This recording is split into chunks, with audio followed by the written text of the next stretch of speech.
నమస్తే అందరికీ. నిన్న మా ఫ్రెండ్ బర్త్డే.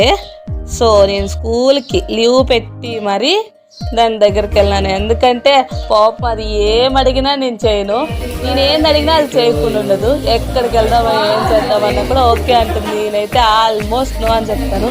ఎక్కడికైనా వెళ్దామంటే నా స్కూల్ ఉంది, ట్యూషన్ ఉందని దాని ముఖం మీద చెప్పి హట్ చేస్తాను. బట్ ఈరోజు నాకు ఎందుకో వెనకాల వల్ల పాపం అది అంతగా అడిగింది. లాస్ట్ ఇయర్ బర్త్డే కూడా అది పిలిచినా కూడా పోలేదు నేను అట్లా. బట్ నెక్స్ట్ ఇయర్ బర్త్డేకి మేము ఎవరు ఎక్కడ ఉంటామో తెలియదు కాబట్టి ఈసారి ఖచ్చితంగా కలవాలని స్కూల్కి వెళ్ళకుండా మరీ పోయినాను.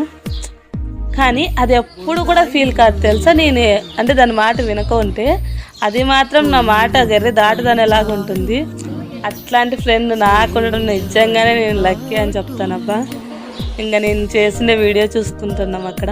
Happy birthday Sri once again. Next year పార్టీకి నువ్వు అనుకునేవన్నీ జరగాలని నేను కోరుకుంటున్నాను.